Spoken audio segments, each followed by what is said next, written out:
Bueno, hola a todos y a todas, buenos días, buenas tardes, incluso buenas noches para muchos de vosotros y vosotras. En primer lugar, quería agradeceros a todos la gran acogida que ha tenido esta presentación. Sabemos que os conectáis desde diferentes lugares del mapa, para algunos ya casi pasando la medianoche, así que doble agradecimiento si cabe. En primer lugar, deciros que en esta ocasión ya muchos sabréis de esta colección de Atlas de L. En este caso hablaremos de Asia Oriental en este volumen 2. Contamos con la presencia de algunas autoras y autores, de las coordinadoras de la colección. No me voy a entretener mucho porque van a ser ellas quien nos cuenten un poquito más, pero bueno, principalmente comentaros que este atlas es fruto del compromiso con la profesión de L, fruto también de un gran trabajo colectivo y de un gran esfuerzo por parte de sus coordinadoras y de sus autoras y autores. Por lo tanto, empezar con un enorme agradecimiento por parte de la editorial. Consideramos, y en esto coincidimos con Marta Baralo en las primeras páginas del libro, que esta obra va a ser imprescindible y fundamental para muchos profesores y profesoras, tanto en activo, que quieran acercarse a los diferentes contextos de Asia Oriental, a nivel general, al contexto sociopolítico, o en un plano un poquito más específico en cuanto a la enseñanza de L o a la relación del español con otras lenguas extranjeras, pero también para futuros profesores de L que incluso quieran encaminar a lo mejor sus investigaciones académicas o sus trabajos ya directamente a estos contextos por el interés que les puedan generar. Para todos ellos es esta obra, incluso para los que no tienen una relación directa con el español como lengua extranjera, pero sí tienen un interés en este mundo. Como os decía, en sus capítulos vamos a encontrar información específica sobre la enseñanza de español, pero también información sobre los contextos sociopolíticos de los países que en este volumen se integran. No me voy a extender mucho más, simplemente un par de apuntes técnicos. Tenéis el chat a vuestra disposición, os podéis escribir por ahí. Tenéis, como veis, cuando escribís la opción de mandar un mensaje a todos.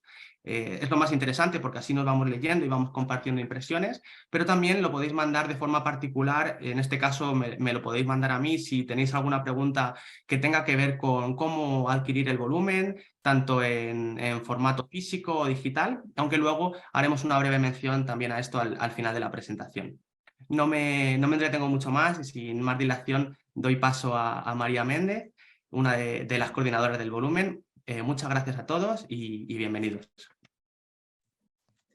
Hola, no voy a decir ni buenos días, ni buenas tardes, ni buenas noches, porque como decías, cada persona que va a presentar hoy, autora de capítulos, está en un rincón del mundo. Estamos desde Estados Unidos hasta el rinconcillo más abajo de Asia.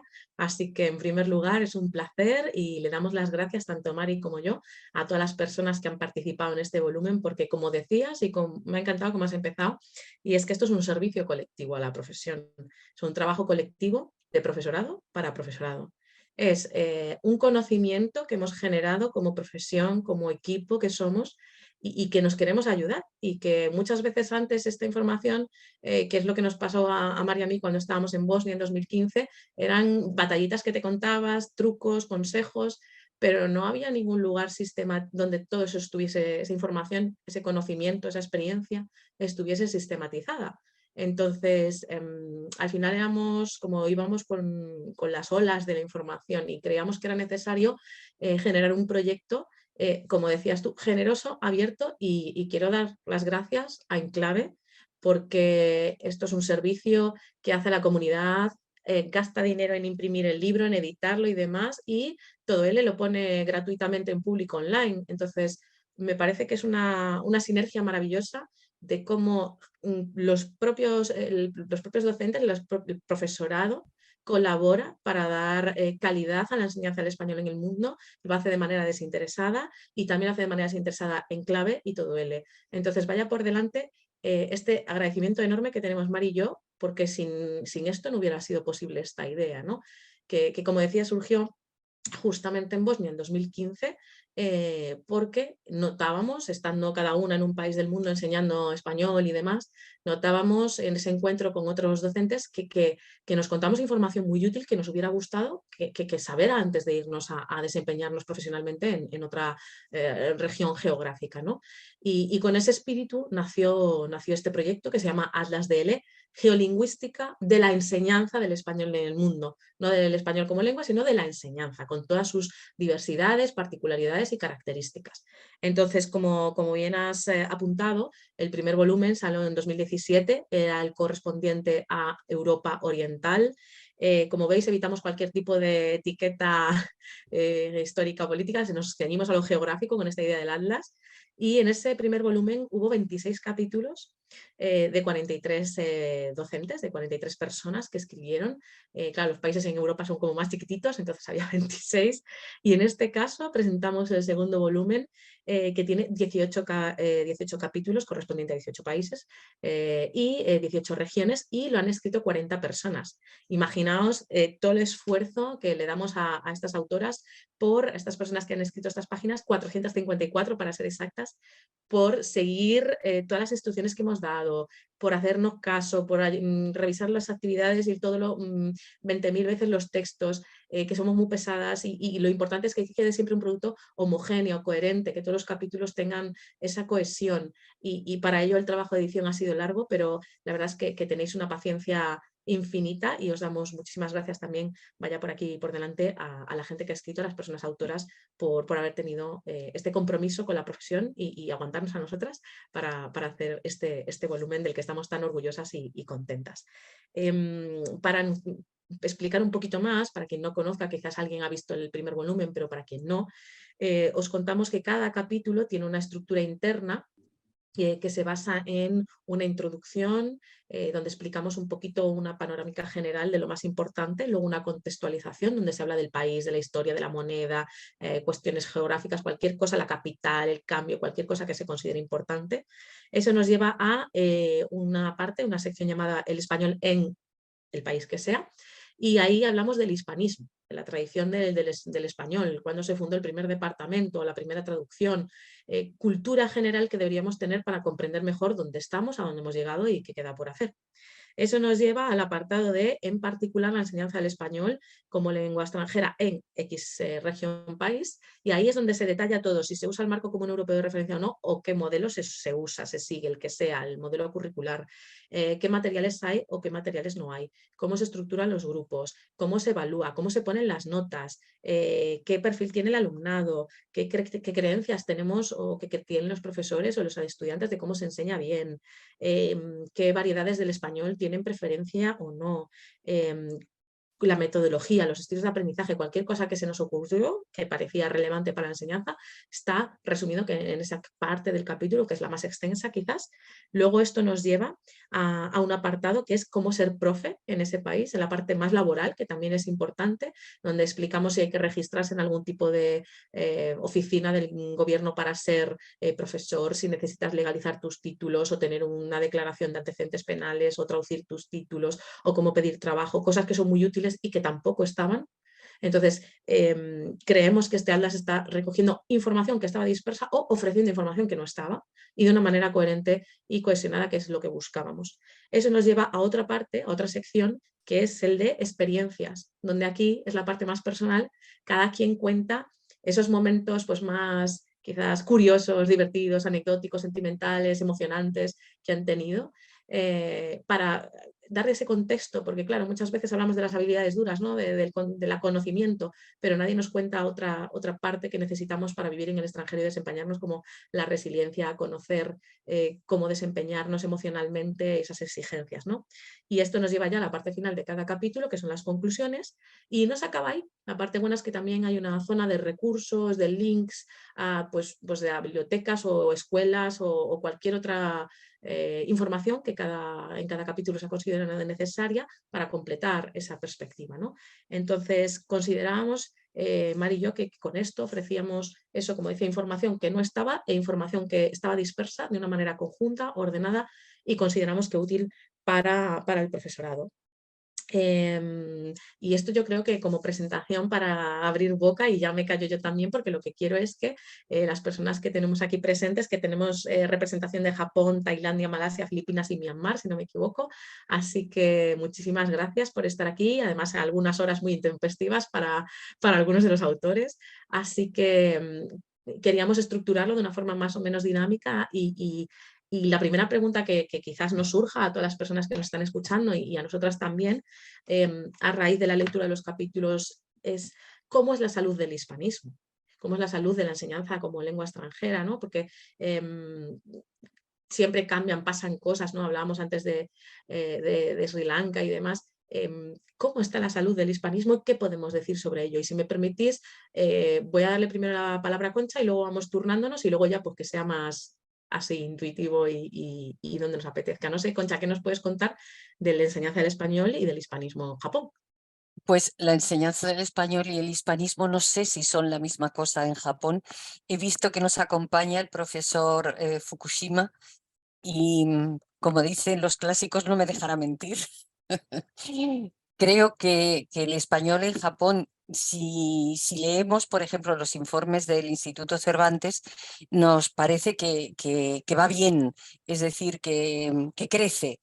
Pero en este crecimiento hay que tener en cuenta un paréntesis indeseable, que es el paréntesis de la pandemia, que parece que ha supuesto como un freno, porque dado el carácter del estudiantado o de los estudiantes japoneses, digamos, al retraimiento, a la falta de participación, el hecho de que hayan podido ir a clase sin la obligación de encender la pantalla, esto a mí me parece que marca un síntoma importante de falta de estímulo, de esto que tanto nos hemos empeñado en hacer en los últimos años, tanto muchos profesores japoneses como nativos. Es decir, animar al estudiante a perder el miedo a cometer errores, que eso ya sé que forma parte de otro capítulo, pero yo creo que influye en el estado de salud de la enseñanza. En cambio, por lado, creo que el estado de los estudios e investigaciones de interés del profesorado por mejorar indica que la salud es buena, pero a fuerza de ser sincera y a fuerza de transmitir lo que me transmiten colegas de allá, creo que estamos en un estado transitorio, es decir, como no se sabe muy bien si el español está en buena salud y boyante o está como un poquito, no voy a decir en estado de coma, suena muy mal y sobre todo no sé si es verdad, pero un poquito parado, diría yo. O sea, Sí, no crece. Eso que llaman crecimiento negativo. mm, bonito, bonito eufemismo. No sé si Pero quizás ya lo que digo, no, perdona María, que ya digo digo que esta información es la que me transmiten colegas que están ahora mismo en ejercicio allá. que digo que quizás eso que apuntas de la pandemia, también en otros países, no sé si Daniel y Leire en Tailandia nos pueden apuntar si tienen la misma sensación de que quizás ha tenido el mismo efecto estos años así un poco tremendos que hemos tenido, ¿no? Pues justamente estábamos comentando esto, Daniel y yo, personalmente, y yo estaba antes de la pandemia en Tailandia, entonces yo os puedo decir que la salud del hispanismo antes de la pandemia a mí me pareció excelente, me pareció que era un idioma que estaba creciendo, que había mucho interés, había posibilidades, embajadas que estaban poniendo de su parte para que estudiantes pudiesen hacer prácticas allí y poner en práctica lo que aprendían en el aula, programas universitarios como el fantástico programa de la Universidad de Chulalongkorn, pues ya teniendo su máster. Entonces yo en el momento que dejé Tailandia en el 2018, pues la dejé muy sana, ¿no? En lo que se refiere a la enseñanza del español en diferentes ámbitos. Pero claro, Daniel está ahí. Yo creo que Daniel nos puede dar, yo quiero pensar, de lo que hablo con Daniel, a ver qué os dice Daniel, que yo creo que ahora el español se está recuperando. La enseñanza del español en diferentes contextos del mundo se está recuperando como todo en la sociedad. Estamos todos aprendiendo a vivir de una manera diferente, a entender la educación, a entender los procesos de diferente manera después de lo que nos ha pasado. Así que, Daniel, ¿cómo lo estás viviendo tú en primera persona? Sí, no, como lo comentaste, de hecho, así como lo dejaste, así yo recuerdo muy bien que estaba muy vivo, muy floreciendo por todas partes, los esfuerzos que había desde los profesores tailandeses hasta los profesores extranjeros también dando clases de español, estaban tratando de hacer un esfuerzo grandísimo porque creciera, porque se viera en cada rincón. Y como todo, pues sí, la pandemia fue pues precisamente ese virus que afortunadamente, diría yo, no afectó tanto aquí a Tailandia. Sí hubo tal vez en algunas universidades y en algunas escuelas en donde sí se tuvo que poner en pausa los programas, en algunos casos por falta de profesores, en algunos casos también por falta de alumnos que estuvieran tal vez interesados, porque yo, por ejemplo, hablo desde la perspectiva de un profesor de una escuela internacional, pero también nuestra colega y amiga Pempisa también nos ha comentado muchas veces sobre lo que pasa en escuelas de gobierno tailandesas y en la universidad también. Y pues sí, en algunos casos sí se tuvo que pausar, pero creo que con esta como reactivación y volver a empezar después de lo que pasó de la pandemia, creo que se está recuperando bastante bien. Muchas universidades están pensando en reiniciar los programas. Se ve bien de este lado de Tailandia, creo yo. Y Pues, no sé si... pero yo iba a decir que me alegro muchísimo y acabo de comprobar que Yoshimi Hiroyasu, la presidenta de Canela, nos acompaña. Entonces, no sé si es turno o oportunidad, pero ella quizá podría decirnos si es verdad lo que digo o cómo lo vive ella. No sé si lo tenéis previsto, este tipo de interrupción de los panelistas. ¿Cómo Bueno, lo Claro, solo claro. para veis? hacer un breve apunte, Concha, Sí, en esta versión, digamos, de Zoom Seminar, como suelen sí. ser participaciones un poco masivas, la propia plataforma impide que los Ah, asistentes puedan activar vale, cámara y perdón, micro, pero sí perdón. podrían, no pasa nada porque sería muy, muy interesante de hecho, Claro, pero que yo tenga constancia no hay manera de activarles ese vale, permiso vale. de panelistas ya iniciada la sesión. No obstante, Pero si pueden nos lo puede escribir contar por... por el chat, Claro, eso iba a Claro, luego decir, lo leemos. exacto. claro, claro. Pueden escribir por el chat y simplemente recordaros, en este caso a Concha y a Mar, que cuando enviáis los mensajes, pero nos sirve para todos, tenemos un botoncito azul que nos pone todos, anfitriones y panelistas. Bueno, porque habéis dado la bienvenida en este caso a Yoshimi, pero nos lo habéis enviado a los anfitriones y panelistas, entonces no les ha llegado a ellos. Ah, Simplemente recordaros que si marcáis todos, lo leemos todos. Si me queréis escribir algo personalmente, marcáis mi nombre o el de anfitriones y panelistas y si no, pues que llegue al público general, ¿vale? vale. Simplemente para que lo tengáis en cuenta. Muchas gracias. Creo que yo he hecho lo mismo, pero bueno, que se Sí, sí, den sí. las personas Sí, por sí, o sea, saludadas. yo soy la que no lo ha hecho, ahora nos ha confundido. Ay, perdón, Mar, te lo habías hecho bien. Pues Bueno, justo iba a hacerle la pregunta a Poli de Malasia, si también, pues siguiendo esta línea, ¿no?, de reflexión sobre cómo está el hispanismo, si Poli nos puede contar cómo va la cosa por Malasia. Me siento como en un partido de fútbol, como retransmitiendo. Eso en Eurovisión dando paso a que nos den los Sí, votos, ¿no? No sé quién, 12 totalmente. points. Poli, ¿dónde estás? Sí, Contéstanos. estoy aquí. Pues sí, como han dicho los compañeros, el COVID se notó, o sea, hubo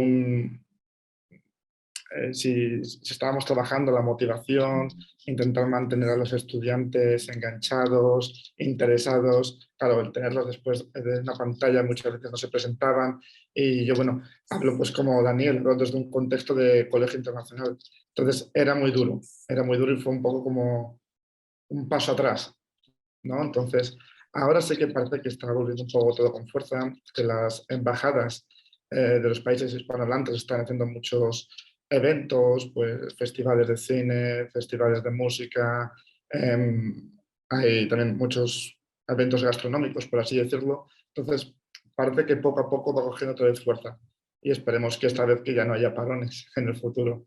Entonces, pues bueno, sí que es verdad que antes del COVID, pues la salud del español en Malasia era bastante buena. Cada vez había más alumnos, tanto en el entorno privado como en el entorno público.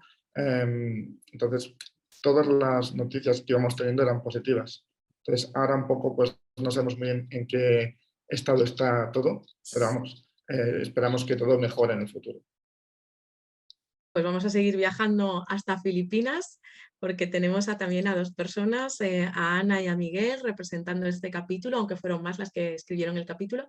No sé si quizás como Filipinas siempre pensamos que tiene más tradición y quizás amplia historia por los lazos históricos, ese bache pandémico se ha notado menos. No sé si Ana o Miguel nos pueden contar un poquito al respecto.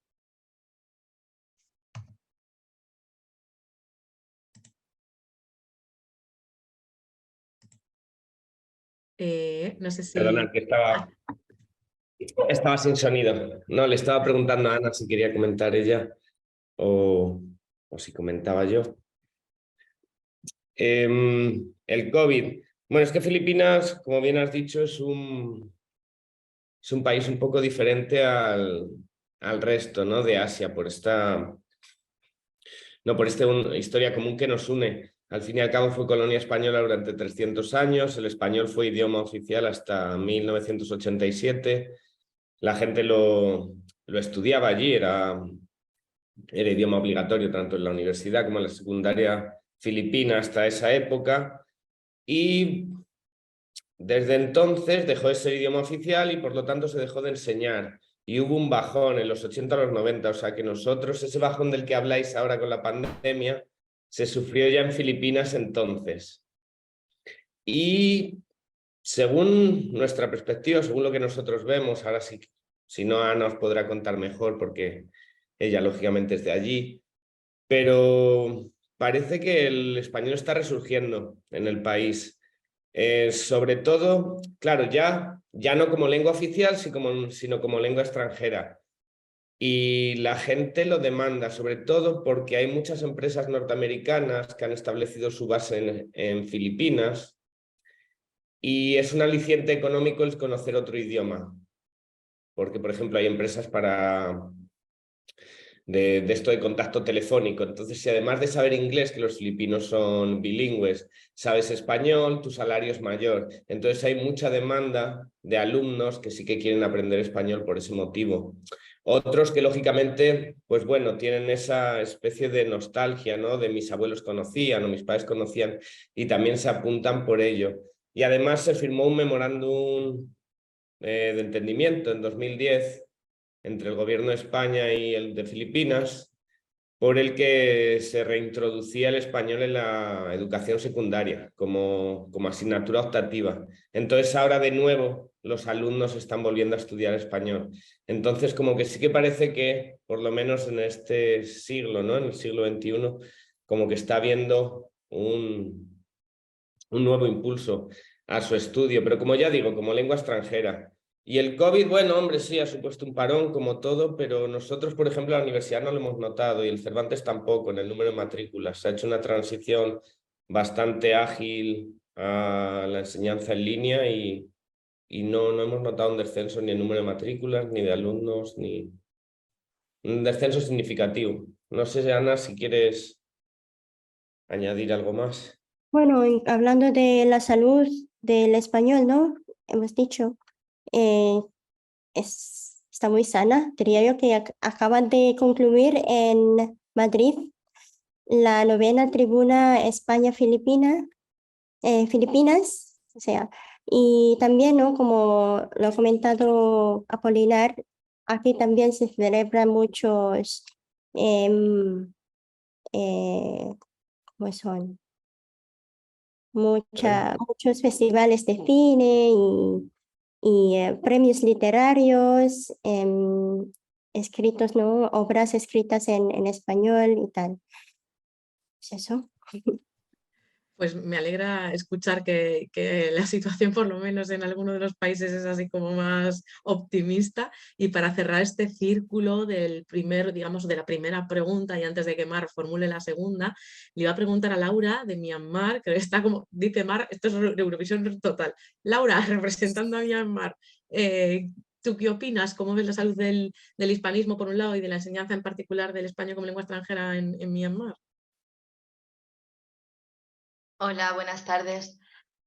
Pues me alegra a mí también escuchar que hay países en los que no solo no parece que se haya notado el COVID, sino que la cosa está sana y va bien. Nuestro caso justo de Myanmar pues es el ejemplo absolutamente opuesto.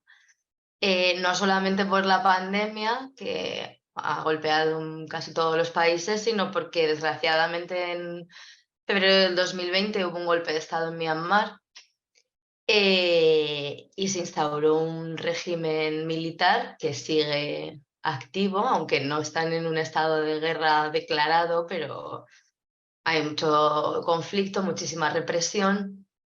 Y todo lo que intentábamos reflejar cuando escribimos mi compañero y yo el artículo sobre Myanmar, que había unas perspectivas buenísimas para el español, estaba creciendo, primer lectorado de la universidad, abrimos el primer departamento de español en la historia del país y iba claramente en 2018-2019 iba para arriba, pues se paralizó completamente. Y está ahora mismo en un estado, pues eso, completamente un poco congelado. Sé que yo no estoy en el país ya, pero sé que algunos colegios internacionales mantienen el español, pero toda la parte pública de la universidad, que es donde podían acceder realmente los birmanos, está parada. Se paró las relaciones con las embajadas.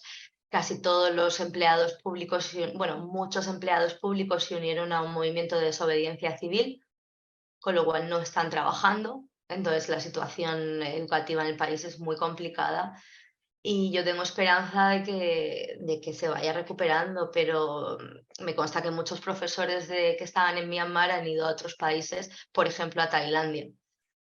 Entonces es una pena, pero en nuestro caso no tenemos una perspectiva de momento nada buena en ese sentido.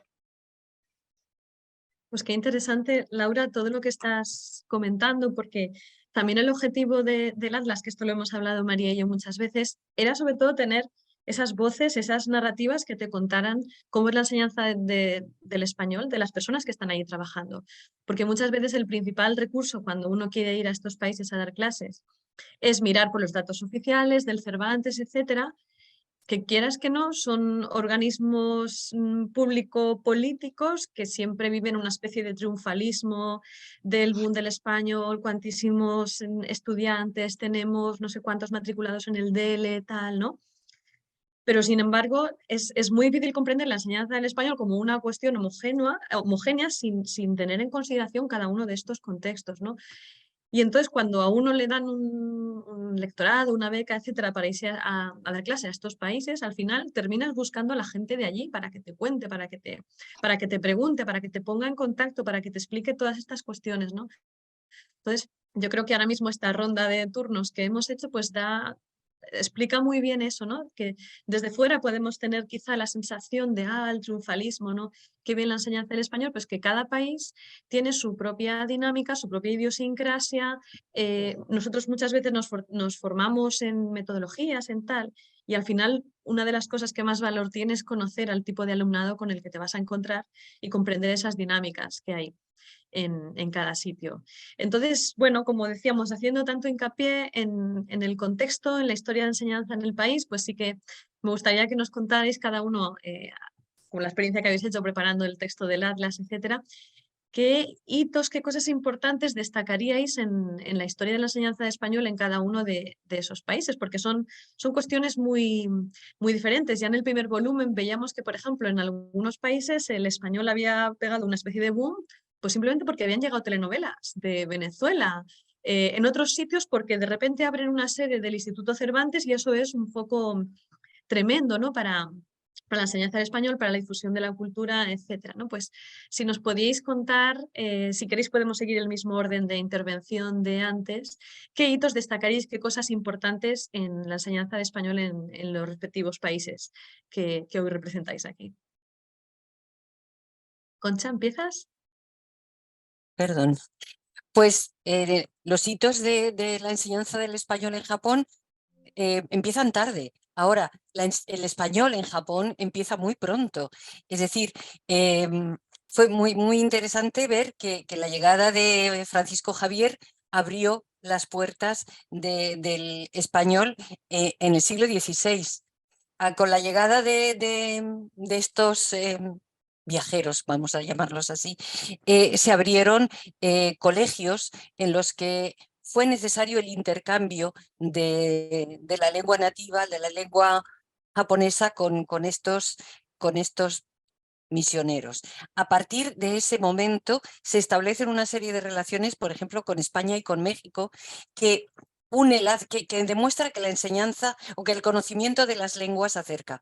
El primer viaje fue a México, el segundo a España, y después viene el gran parón, que no fue una pandemia, sino una idea de que Japón estaba mucho mejor cerrado y viviendo dentro de sí mismo. Y eso dura hasta el siglo XIX, como sabéis, seguramente lo habéis oído hablar de ello, la restauración Meiji. Meiji fue un emperador que dio nombre a su era y este hombre se empeñó que Japón debía dejar de lado esa cerrazón y esa manera de mirar hacia adentro para abrir las puertas. Yo creo, esto es una opinión personal, no tiene nada de científica, yo creo que Meiji hizo muchas cosas buenas, pero también en el camino perdió algunas tradiciones muy valiosas que los japoneses sabiamente han ido conservando. Y si pensamos en algo así relacionado con la enseñanza del español, tenemos que pensar en que todo empezó con Cervantes. La traducción de Cervantes abrió las puertas a la enseñanza de... Qué frase tan bonita, Concha. Esta frase es maravillosa. Todo empezó con Cervantes. Así, vale. Pues no la tengo escrita, solo tengo aquí la fecha y Cervantes. Y un honor que me cabe es haber enseñado en la Universidad de Estudios Extranjeros de Tokio, conocida como TAFS ahora, y en 1897 dejó de ser uno de esos colegios fundados por los pioneros y convertirse en la primera universidad que ahora es una de las que tiene estudios de especialidad. Pero el gran boom, y yo me remito a las personas que nos están escuchando para que me corrijan si lo creen oportuno en el chat, el gran boom o el gran empujón lo dieron las Olimpiadas en Barcelona y la Expo de Sevilla. ¿Por qué? Porque si algo caracteriza a los estudiantes de español, y me atrevo a decir en Japón, que es mucho decir, es el interés por la cultura. Es decir, ha habido varias encuestas, una de Hide y otra de la profesora que coordinó la profesora Tsuko Asa, que demuestran que lo que les mueve a los japoneses a aprender español es que es una de las lenguas más habladas del mundo y dos, la gran riqueza cultural que tiene.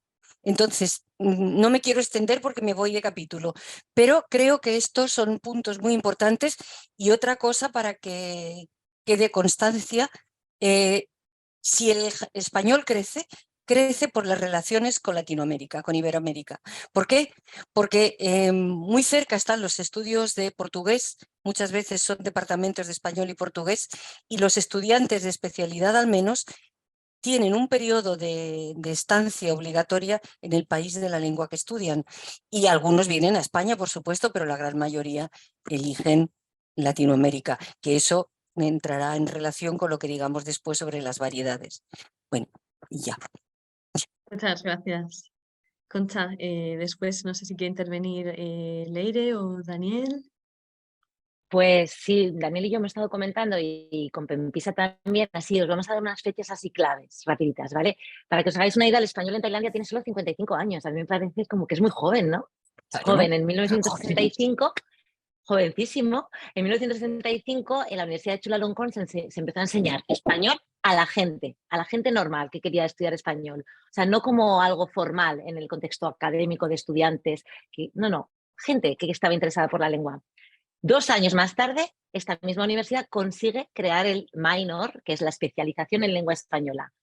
En 2 años tuvo que haber un aumento, un interés grande para poder hacer esto. 10 años después de 1965, en 1975, se inaugura el grado de español. Me parece increíble. En solo 10 años tener ya un major en español, que se denomina en Tailandia. Luego empezó ya a crecer, a crecer, a crecer, y no fue hasta 30 años después, más o menos, en 2005, que llegó a las escuelas, que a mí me parece algo fundamental, porque al final lo que queremos es que desde abajo empiecen a aprender las lenguas, ¿no? Cuanto antes mejor para que luego sigan en el futuro. Y en el 2005 el Departamento de Educación de Bangkok lanzó un proyecto piloto para meter el español en escuelas públicas. A mí me parece un proyecto precioso. Y en 2008 se dieron cuenta del impacto que tenía y ya se hizo oficial la inclusión del español en el currículo de educación secundaria de Tailandia, no como una lengua obligatoria, pero estaba ahí, tenían la opción de estudiar el español. Claro, luego tenemos los otros problemas que aparecen, pero bueno, ahí estaba, que eso es positivo.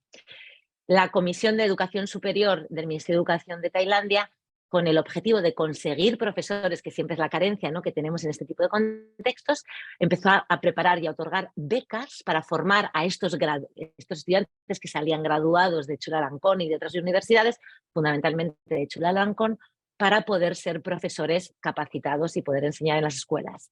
En el 2010, entre 2010 y 2013 hubo 11 becarios y entre 2013 y 2016 más de 20, creo, casi, para también formar a profesores. Y ya, para terminar, en el 2021 ya tenemos 9 universidades que enseñan español, 20 escuelas tailandesas que enseñan español y 12 escuelas internacionales que también tienen español. O sea que yo creo que poquito a poco estábamos viendo un avance en el español. ¿Verdad, Daniel? Resumido. No, qué interesante todo lo que cuentas, Leire, que una de las cosas que aparecen mucho en el Atlas es la importancia y la influencia de las leyes educativas en la salud y en la promoción de nuestra lengua. De esto que los políticos deberían ser muy conscientes al respecto, ¿no? Y el tema de las lenguas suele ser un tema candente en los países con las leyes educativas, de si no, qué lenguas, desde cuándo, etcétera, ¿no?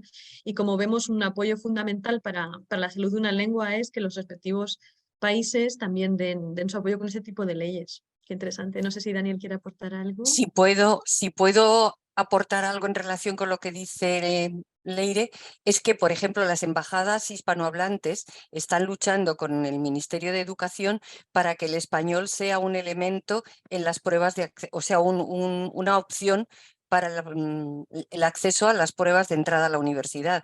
Si se consiguiera eso, eso significaría un montón de... Un triunfazo.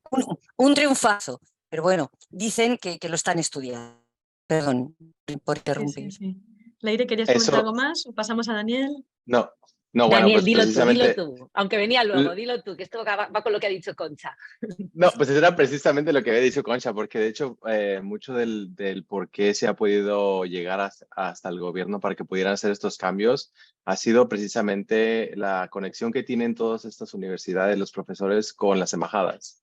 Crean muy buenos vínculos y de ahí van pasando para llegar precisamente a llegar a influenciar al gobierno y empezar a poder incluir todo esto dentro de las leyes, lo cual obviamente para nosotros en el español pues es muy bueno, ¿no? Muy bien. Bueno, vamos a ver qué más países. Quería preguntar, Leire, ¿querías decir algo rápido? Es que no quiero que se nos vaya el tiempo. Sí, pues que como ha dicho finalmente Tailandia ha incluido el español en la prueba de acceso a la universidad. En el 2023 va a ser el primer año. Eso nos lo habíamos guardado para luego, pero como está unido a los coches... ¡Qué maravilla! Fantástico, fantástico. Bueno, pues venga, de Japón y Tailandia vamos a Malasia. Contarnos un poco los hitos, ¿no?, de la enseñanza de español allí. ¿Qué cosas han abonado el camino para que se enseñe español hoy en día? Pues les cuento aquí un poquito. En Malasia, como en Tailandia, la historia del español es relativamente joven. Malasia como país se independizó en 1957 y luego el español se introdujo en Kuala Lumpur, siendo asignatura optativa en University Malaya, que luego también fue la primera universidad donde se empezó a impartir como ya grado, ya establecido, en 1988. Entonces, de esa universidad ha sido la que principalmente ha formado al profesorado local de español. ¿Qué otras cosas también podemos decir Malasia? No es que quiera favorecer la privada, simplemente reseñar un hecho, y es que Malasia, al haber sido un país con un crecimiento económico pues bastante alto, o sea, es una cosa bastante impactante, ¿qué pasa? Que había mucho expatriado que venía aquí a Malasia a trabajar porque habrían empresas. la llegada de tantos expatriados hizo que se empezaran a abrir muchísimos colegios internacionales en Kuala Lumpur.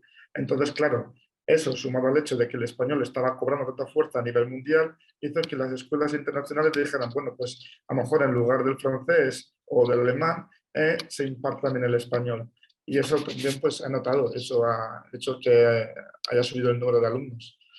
Por supuesto también el hecho de los lectorados AECID, que hayan apoyado y desarrollado el tema de los DEL en Malasia, también claro, ha hecho que se haya aumentado el número de alumnos. Y también lo que se comentaba por ahí, ciertamente en Malasia el español es famoso por las telenovelas.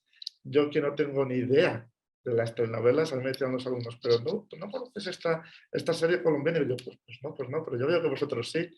Eso, y también en Malasia el español ha sido muy famoso porque, bueno, no sé si puedo generalizar al resto del sureste asiático, pero por el tema de la comida. Aquí les encanta comer, están todo el día comiendo. Entonces, claro, todo el tema de las paellas, el tema de los tacos, el tema de las arepas, bueno, eso les encanta.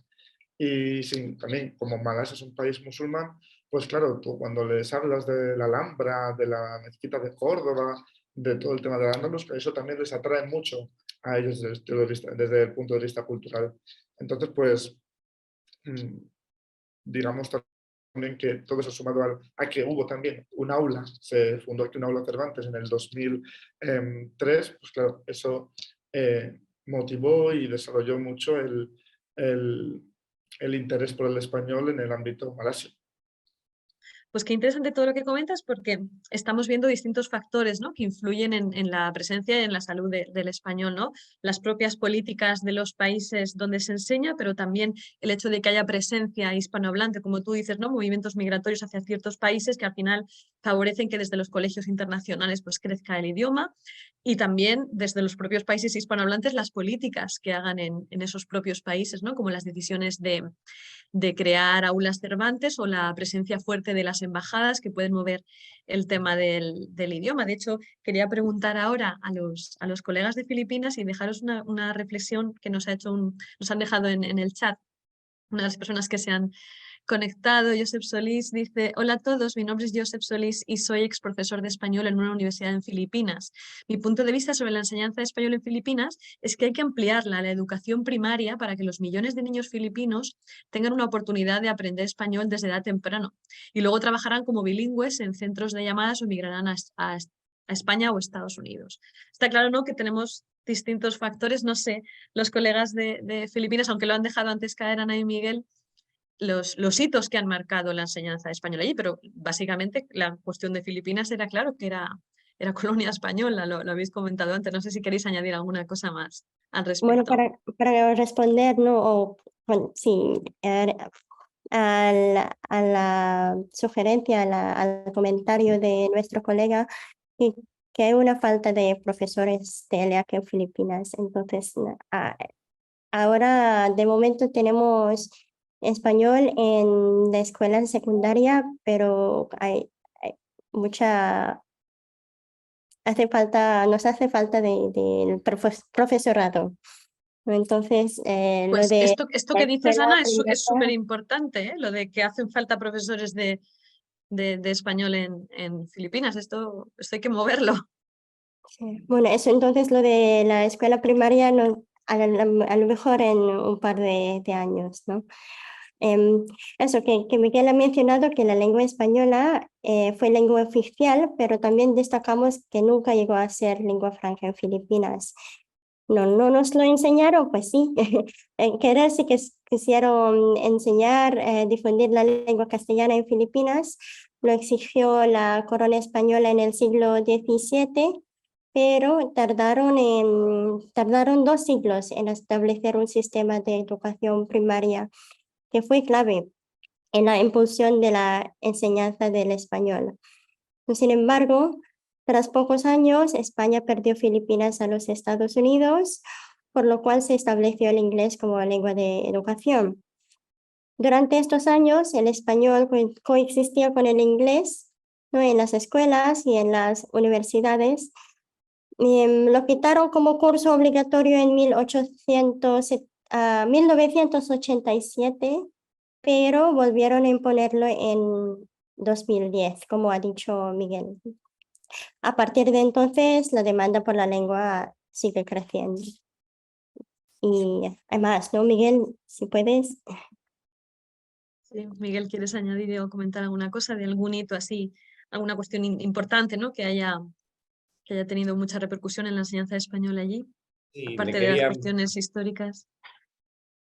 Claro, hablando de lo que, porque a lo mejor al principio, ¿no? Cuando he hablado, he generado una imagen demasiado positiva, ¿no? Del español en Filipinas.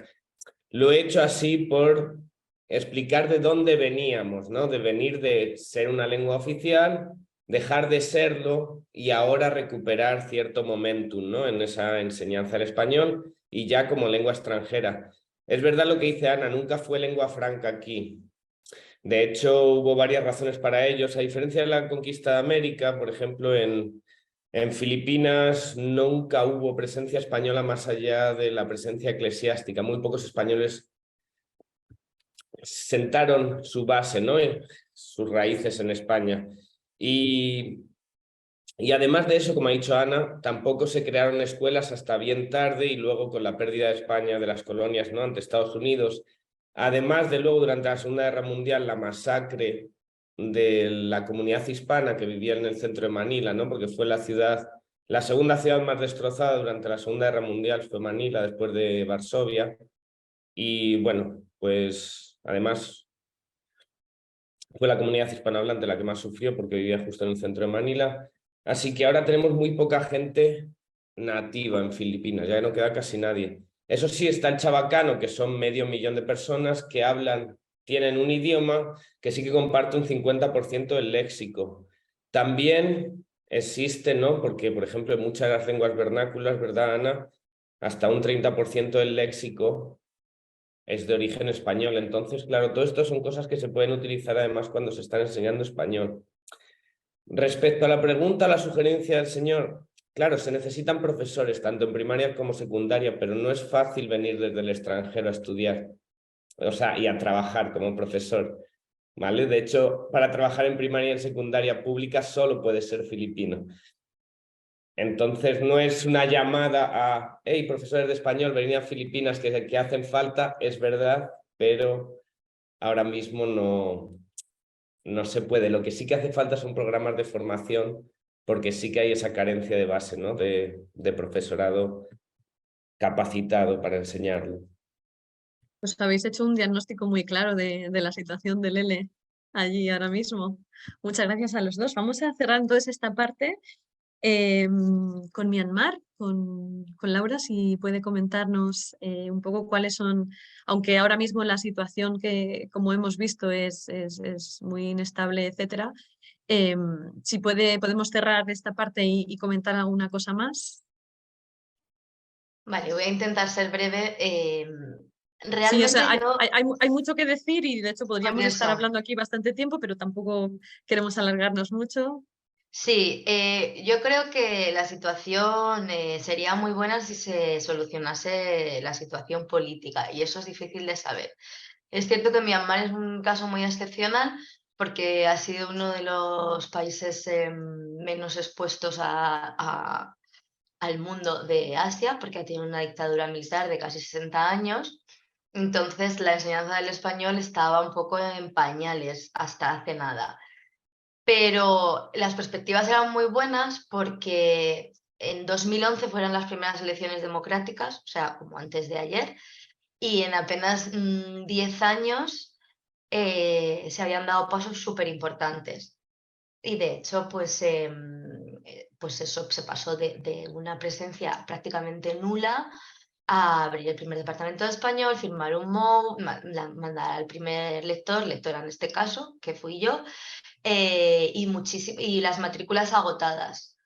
Lo que pasa que el grado de español en la universidad, el primer grado, la primera oportunidad de estudiar español en la universidad, se abrió en diciembre de 2019. Y entonces, bueno, ese mismo año conseguimos montar el primer festival de cine español, colaboramos con los colegios internacionales que estaban dando español, hicimos las primeras olimpiadas del español entre colegios.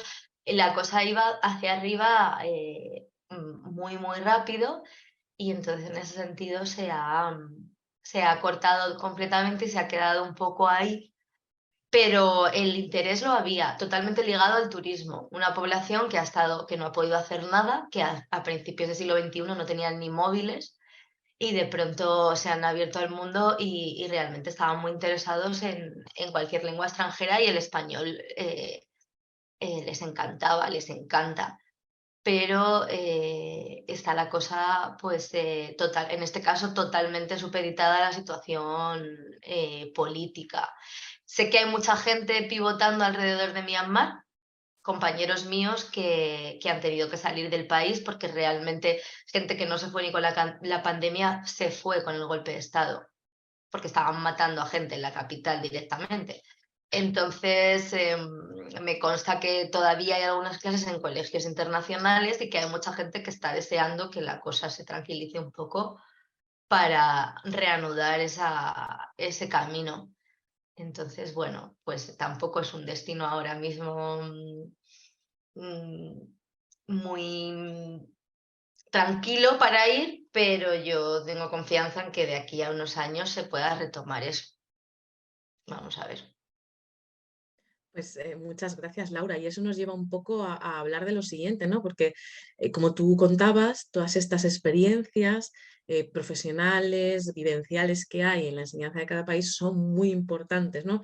Cuando los profesores vuelvan, tendrán que tener en cuenta todos estos años, este periodo tan caótico que habéis vivido para poder desarrollarse y entender por qué los alumnos actúen de una manera o tengan ciertas actitudes, ¿no? Porque probablemente esto tenga sus consecuencias. Entonces, si os parece bien, y como nos vamos quedando sin tiempo, voy a avanzar a otra pregunta y hacemos la misma dinámica de orden. Y le iba a preguntar a Concha, pero no un titular, tiene que ser breve, como una característica didáctica que te parezca fundamental de conocer si vas a Japón, si tiene una vinculación con alguna experiencia que hayas tenido. Entonces, así, en brevemente, como experiencia e información en 2 titulares.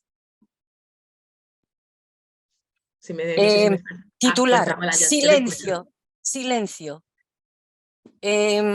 Titular, miedo al error. Titular,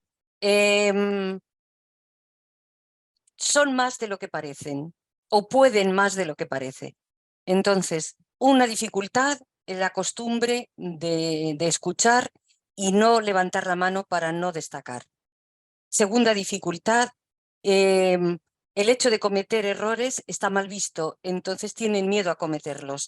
¿Qué ocurre? Que cuando se atreven, tienen que pensar un poco más, con lo cual volvemos al silencio, y los profesores, por lo menos los hispanohablantes, o por lo menos los españoles, o por lo menos yo, consideramos que el silencio es que no le interesa, es que... Entonces no, cosa que he aprendido, dale tiempo para que elabore su frase en su cabeza antes de pasar a otro. Entonces el silencio y el no silencio es una cosa con la que hay que aprender a jugar. Después el miedo al error, como he dicho, y después el hecho de que creen que por tradición, me apuntaba por privado Yoshimi, que mucha gente estudiaba español solo para leer en directo el Quijote. Entonces mucha gente cree que la estructura de la lengua te da la posibilidad de ser autónomo. Fijaos qué cosa más interesante, porque la autonomía desde el punto de vista de las nuevas metodologías es otra cosa. Sin embargo, para ellos, conocer la gramática y el vocabulario les permitía seguir aprendiendo. Entonces, me gusta, Concha, me ha encantado esa frase que has dicho de son más de lo que parecen, porque yo me acuerdo que sí, cuando llegué a Japón todo el mundo me decía, no van a hacer esto y no van a hacer aquello, y ya sé yo, bueno, ya veremos, ¿no? exacto. Y por eso digo que cuando tú digamos, no entras como elefante en cacharrería y vas pasito a paso y exigiendo. Yo tengo algunas cosas publicadas por ahí en mi blog de experiencias que me han llenado de emoción precisamente porque japonés haciendo esto, ¿cómo es posible? Todo el mundo conocerá la tesis doctoral de Inmaculada Martínez Martínez, y cuando lees esto dices, bueno, está muy bien saberlo, pero ahora lo que yo quiero es demostrarme a mí y a ellos, sin más pretensión, que podemos ir más allá de la traducción y del escuchar y de preguntar en clase. Que un alumno no te pregunte en clase es lo normal. Pero bueno, Iba a preguntar si justo esto quizás en Tailandia, Daniel y Leire tienen la misma experiencia. Si también me gustaría saber si esta idea del silencio también se extiende quizás a Tailandia.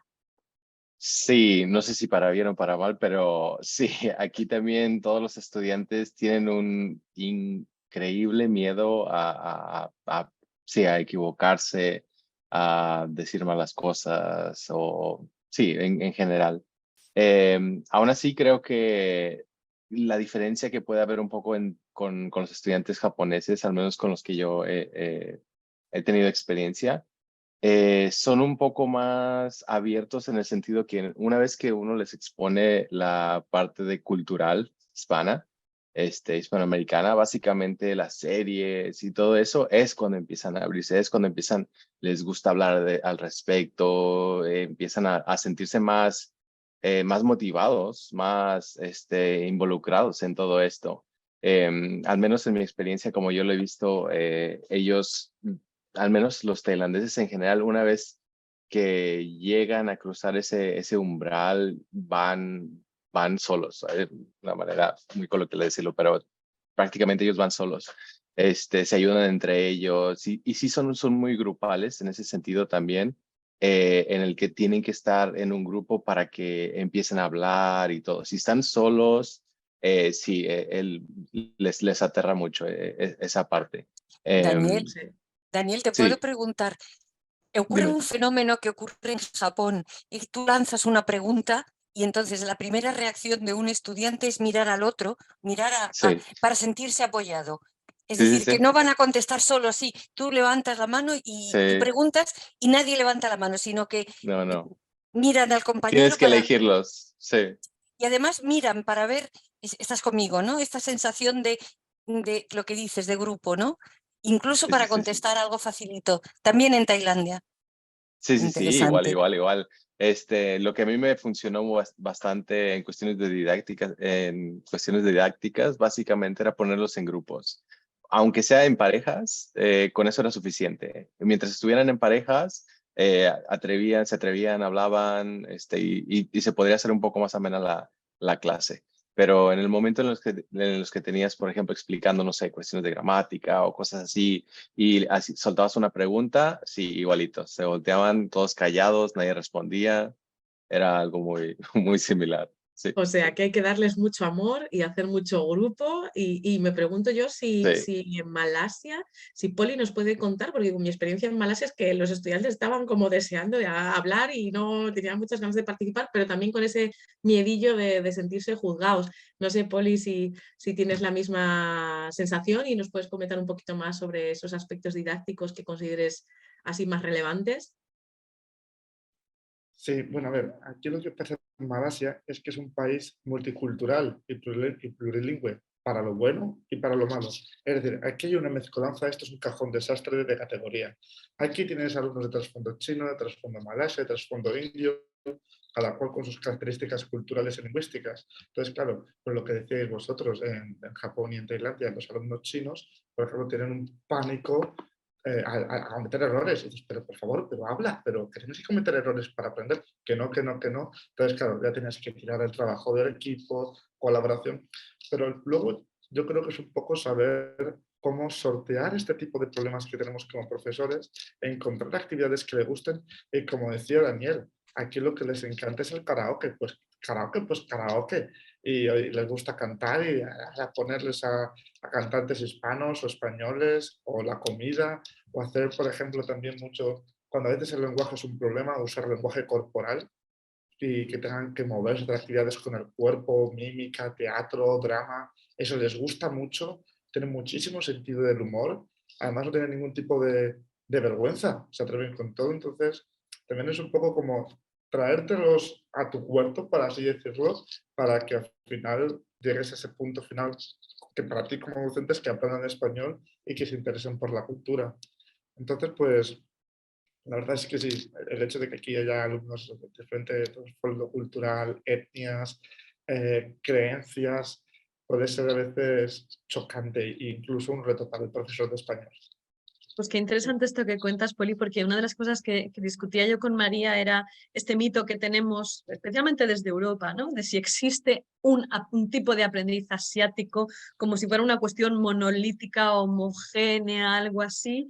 Y claramente no, podemos ver en algunos países algunas tendencias o algunos patrones, pero tú mismo nos dices que no existe tal cosa, sino que todo es una mezcla, una riqueza cultural que además presente en las aulas, ¿no? Y que a eso es a lo que tenemos que atender, ¿no? Más que a esos prejuicios que igual podemos tener, ¿no?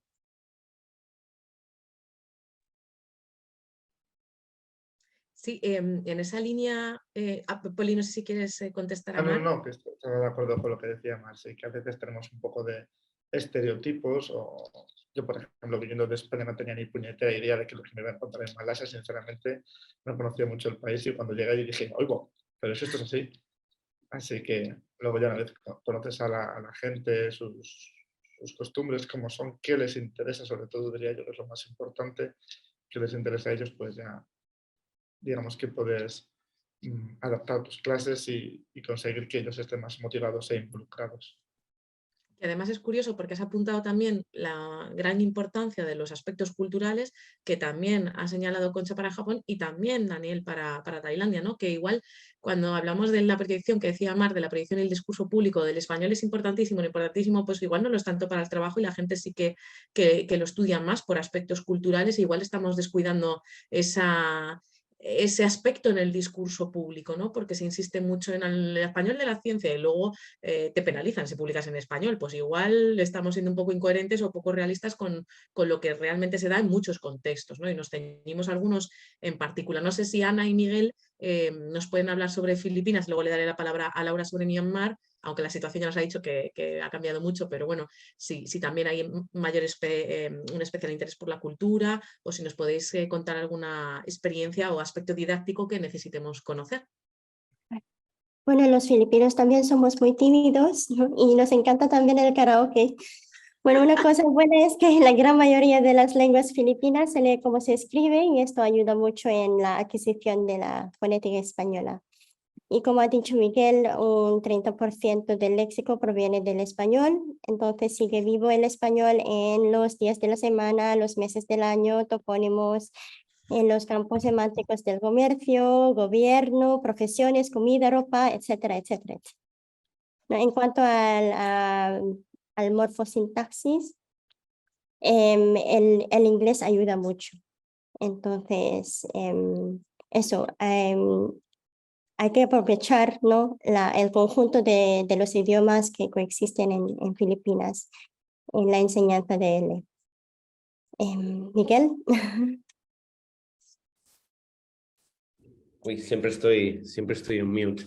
Vale, no, coincido contigo, sí. A ver, como han dicho los compañeros, sí, los filipinos al principio les cuesta, pero al igual que en Tailandia, luego cuando hay dinámicas de grupo y tal, es verdad que los alumnos se sueltan. Y coincido plenamente con lo que dice Ana, hay que aprovechar aquello que une, ¿no? Se puede trabajar con cognados, por ejemplo, a nivel fonético es mucho más rápido. Eso sí, hay que tener un poco de... En Filipinas tiene su truco, porque por ejemplo, al principio en los cursos más elementales ellos aprenden muy rápido, porque hay mucho vocabulario común, la fonética es sencilla, pero luego llegando ya a un nivel un poco más avanzado, de repente tienen como un parón. Y ahí es verdad que se necesita un extra de motivación para que muchos de esos alumnos no pierdan las ganas por seguir estudiando, ¿no? Porque el hecho de que me cueste muy poco al principio y de repente luego llegue a un nivel que de repente me cuesta un poquillo más, ahí sí que es verdad que se les cuesta en niveles ya pasando el A2, el B1, ahí ya se nota que sí, hay que trabajar un poco más la motivación allí, hacer más juegos, más dinámicas que les puedan, ¿no?, reenganchar. Pues muchas gracias por esta información también. Nos vamos haciendo un panorama más completo y viajamos ahora al último destino de esta pregunta, que es Myanmar, para volver a preguntar lo mismo, ¿no? ¿Hay algún aspecto didáctico o experiencia, teniendo en cuenta todo lo que nos has explicado, Laura, y todos los atenuantes y demás, que alguien debiera conocer aparte pues en Filipinas los alumnos son tímidos, pero tienen muchos cognados y como dice Miguel, al principio va muy rápido y después les cuesta un poquillo más. No sé si tenemos algo más para añadir a este viaje didáctico que estamos haciendo. Pues sí, realmente en Myanmar está muy diferenciado o estaba muy diferenciado la enseñanza oficial en universidad a la que acceden la mayor parte de los birmanos y la enseñanza en colegios internacionales. Es una pena que no esté mi compañero con el que escribí el artículo, que no se ha podido conectar porque él trabajaba en un colegio internacional y creo que su experiencia fue muy diferente, aunque la conozco, porque bueno, el perfil de alumnos, como sabemos todos, perfil de alumno internacional, pues suele ir a colegios donde se implementan metodologías comunicativas de diferentes sitios y el aprendizaje es diferente.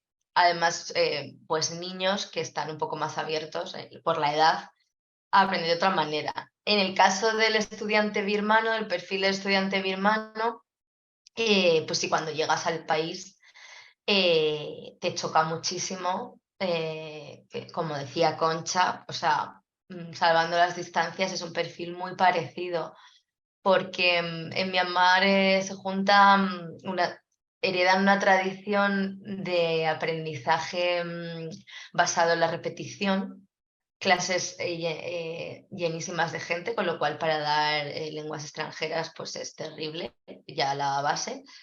Y luego, bueno, es un país profundamente budista y con lo cual la veneración al profesor es absoluta y eso se traduce en un respeto excesivo. Los estudiantes no quieren decir nada porque la palabra del profesor es la palabra, es la única palabra que vale, entonces como mucho repetir lo que ha dicho el profesor, pero aventurarse a decir, a hacer alguna hipótesis, a ellos les cuesta un montón. Y luego además se le juntaba en este caso con en general el miedo a la autoridad por la herencia de una dictadura militar muy bestia. A mí sí me chocó cuando llegué a la universidad, que era una universidad de lenguas extranjeras, y básicamente lo que se oía por los pasillos era estudiantes repetir frases como loros. También un profesorado en la Universidad de Lenguas Extranjeras que en un 95% era profesorado birmano, con muy pocas posibilidades de formación y que han repetido siempre el mismo método de enseñanza. Pero por otro lado, he de decir que los estudiantes birmanos son muy entusiastas, son muy majos, así diciéndolo, son muy cercanos. Entonces, en la experiencia que yo tuve ahí, con algunos compañeros que pudieron dar clase en la universidad también, una de ellas está conectada aquí, pero como invitada no puede participar, con esfuerzo y dinámicas y juegos y tal, entraban bastante bien.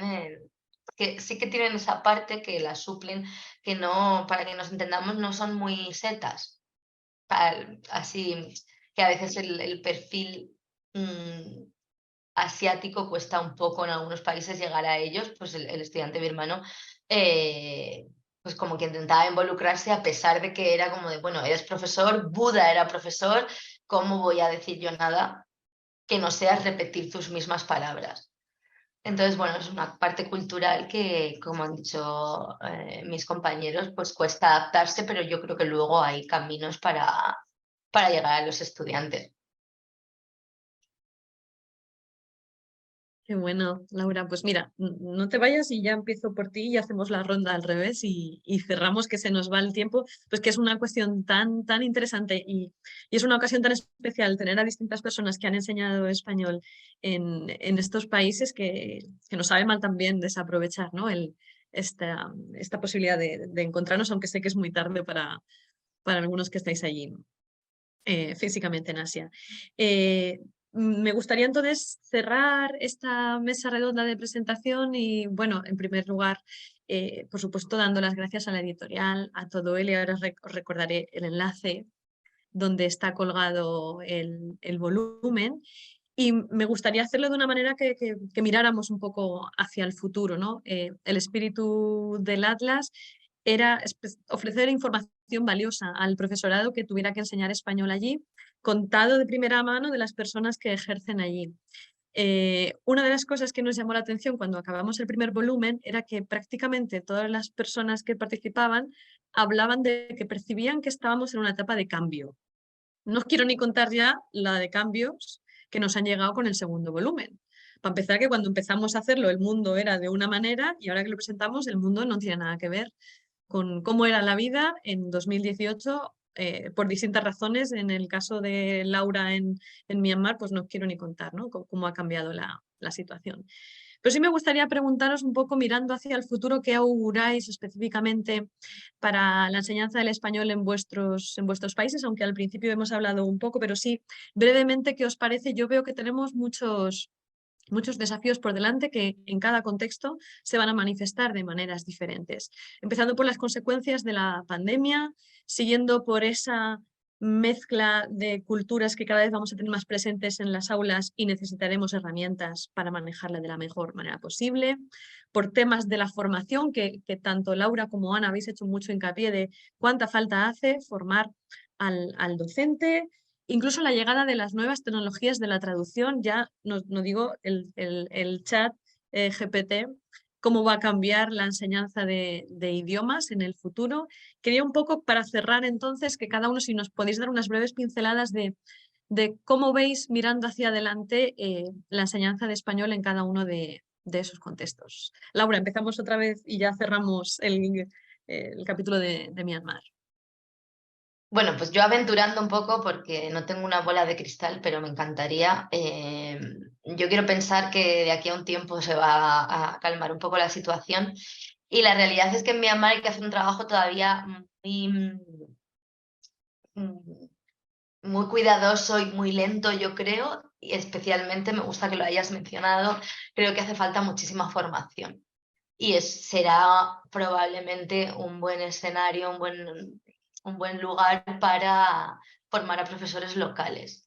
La gente está ahí entusiasmada con el español, quieren seguir aprendiendo, pero cuando se pueda regresar ahí de una manera un poco más segura, lo que sí que notamos ahí es que hace falta, está todo por hacer.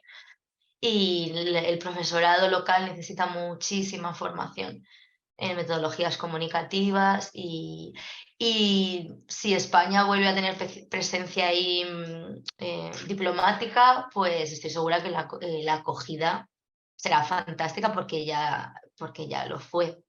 Y en las escuelas internacionales yo creo que se ha mantenido ahí latiendo un poco, o sea, no se ha apagado del todo. Digamos que los colegios internacionales mantienen la llama del español, entonces vamos a ver si es posible que volvamos a encender aquello en un tiempo. Muy bien, muchas gracias. Ana, tú Gracias a respecto a Ana y vosotras. Miguel, en Filipinas comentabais algo similar, ¿no? De la importancia de la formación para el profesorado allí. Sí, exacto.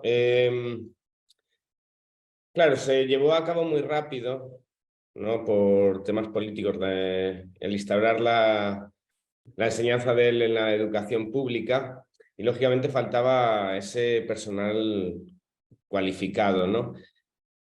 Hubo algunos intentos, no se han llevado a cabo por parte de las instituciones y bueno, a nivel de futuro, yo creo que vamos bien encaminados, porque desde 2017 nosotros desde UP Limán estamos haciendo un esfuerzo y yo creo que está dando sus frutos. Hemos creado las primeras jornadas de L, ya van por la 4ª edición. Hemos hecho un programa de formación para profesores, hemos ya formado a más de 150 profesores del DPEZ. Estamos también hemos creado una página web que, si me dais un segundito, la comparto con vosotros. Bueno, no puedo, da igual, lo pongo aquí en el chat. Se llama... La pones en el chat y la verdad es que te lo agradecemos un montón. Filipinas, donde les permitimos a los profesores acceder a recursos gratuitos online de L, para que, aunque no tengan todavía la suficiente destreza lingüística, ¿no? Competencia lingüística o competencia didáctica, por lo menos tengan sus materiales para... Así que, bueno, parece que poquito a poco, ¿no? Vamos haciendo algo y vamos supliendo, ¿no? Y mejorando en ese sentido. Así que, bueno, optimistas, con mucho por hacer, pero optimistas, sí. Qué maravilla, qué buen cierre, Miguel. Poli, ¿tú cómo lo ves en Malasia? Bueno, a mí se me pasó decirlo antes, y es que en Malasia, en parte del Ministerio de Educación, se buscó implementar el español como optativa en 2025. Entonces, eso ahora mismo está un poco en estado de pausa, no se sabe muy bien en qué fase están las embajadas hablando con el ministerio, pero claro, si llegara a darse el caso de que el español se mete en la educación secundaria, como fue el caso de Tailandia, claro, sería una situación muy buena y muy atractiva para el español. ¿Qué más? Por supuesto, seguir impulsando el programa de los lectorados AICID, que tantas y tan buenas cosas hacen por el España en el país. Como han comentado también mis compañeros, seguir formando el profesorado local mediante lectorados, intercambios, convenios, memorándums, para que puedan pasar un poco de esa traba del B1, B2 y que lleguen a alcanzar los niveles lingüísticos más altos, para que también, de cierta forma, pues, sean capaces también de promover el nivel español en Malasia. Seguir impulsando todos los esfuerzos del aula Cervantes, que ahora mismo está en una época de stand-by, por así decirlo, de transición. Entonces, seguir motivando al aula a darle todo el apoyo posible y motivar mucho la sociedad local de lo bonito que es el español, la importancia que tiene y, bueno, que aquí también se pueden... Aquí hay mucho arroz, así que aquí se pueden hacer muy buenas paellas. Entonces, motivar un poco Yo entre eso y lo del karaoke ya me habéis ganado, o sea que... Entonces, pues eso, seguir motivando y suscitando, ¿no?, un poco el interés por el español y la cultura hispana. Muy bien, muchísimas gracias. Pues vamos recogiendo la gira, vamos a ir a Tailandia. A ver qué nos Pues podéis contar. Bueno, nosotros... Leire nos había deshecho el spoiler de esa súper buena noticia del 2023. Sí, eso ya es una cosa súper importante, porque si ya está el español en el acceso, en la prueba de acceso a la universidad, quiere decir que hay más presencia. Creemos que el futuro es positivo, hay que trabajar mucho, necesitamos más profesores y Chulalongkorn con el máster está trabajando para formar a profesores. También las jornadas de español como lengua extranjera que organiza la Universidad de Chulalongkorn cada 2 años, este año tienen un lugar en marzo. Creemos que son muy importantes y que demuestran que sigue creciendo el interés, que hay interés por formarse y para preparar profesores. Y creemos que es muy importante que el español tenga más presencia a nivel escolar, que el gobierno siga apoyando con las políticas educativas y bueno, que nosotros lo vemos desde un punto de vista optimista, ¿no, Daniel? ¿Lo ves resumido bien? Sí, de hecho, todo lo que lo has dicho es exactamente lo que es. Yo creo que se ve bien a pesar de lo que nos haya pasado durante la pandemia.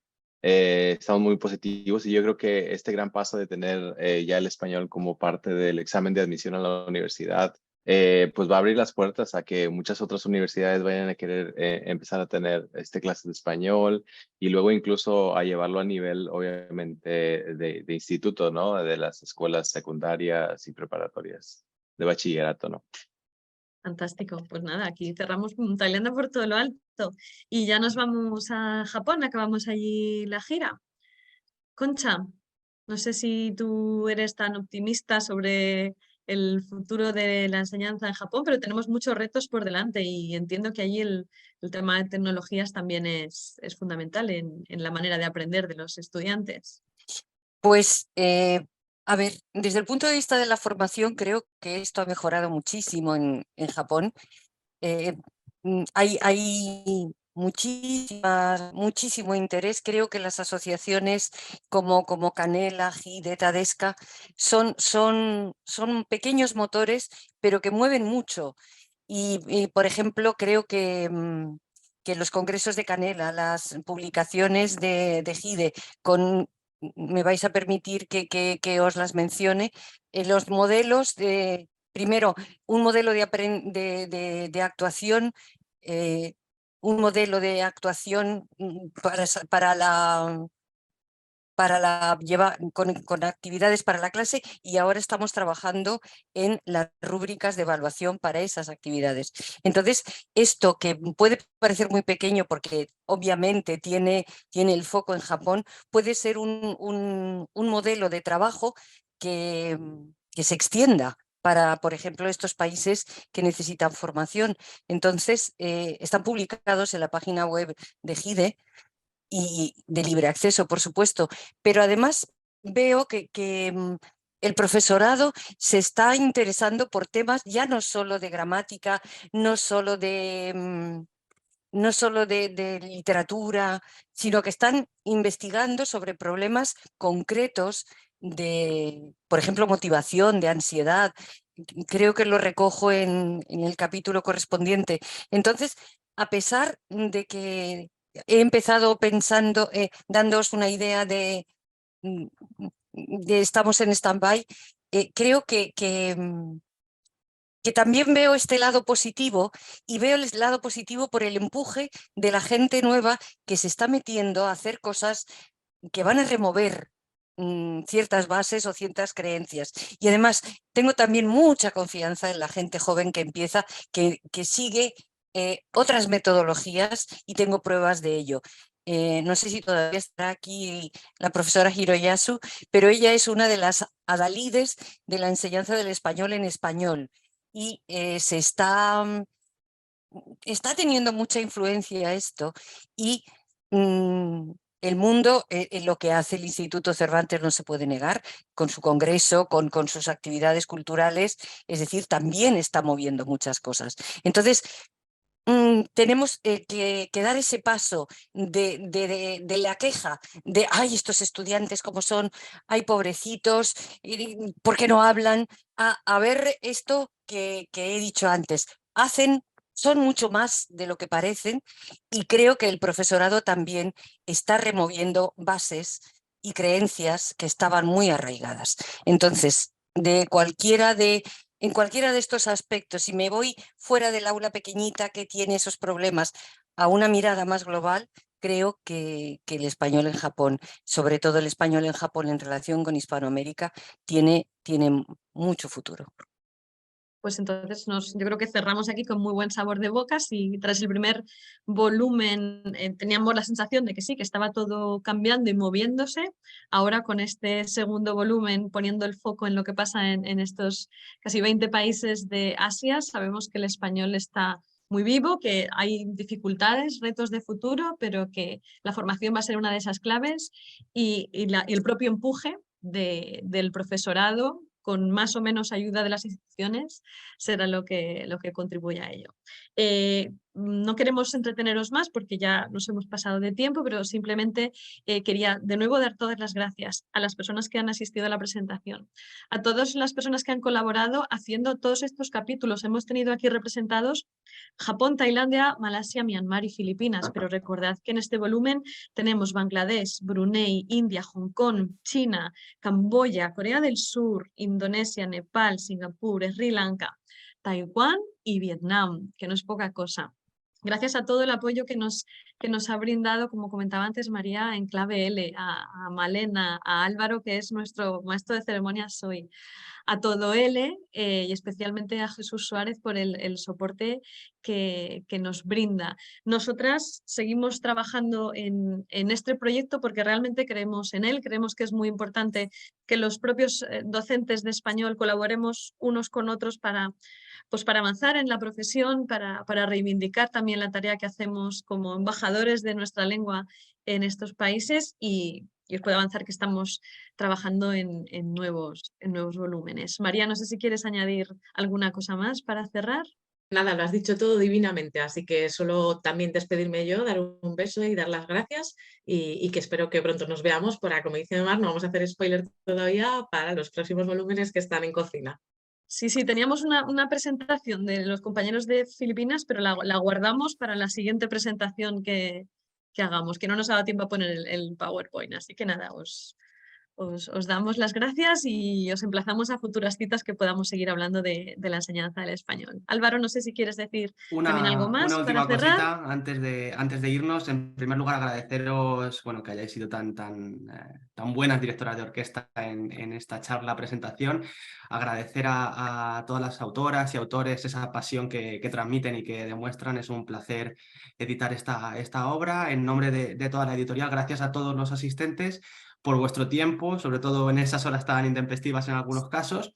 Y una última cosita, porque nos habéis estado estos días preguntando mucho cómo conseguir el libro. Como ha dicho María, lo tenéis disponible en digital en todo L de forma gratuita, por eso comentábamos también que es un poco compromiso con la profesión, pero algunos nos preguntabais por la versión en papel porque estabais interesados en tenerlo en físico, vaya. Comentaros que lo tenéis a vuestra disposición en vuestras librerías de confianza. Si en algún momento no encontráis stock, os lo pueden pedir y siempre nos podéis escribir a marketing@enclavel.es, enclave-medio-l.es, y os indicamos dónde conseguirlo de la forma más rápida. En cualquier caso, estamos siempre a vuestra disposición y de nuevo agradeceros vuestro tiempo y la confianza. Un placer. Gracias a todos.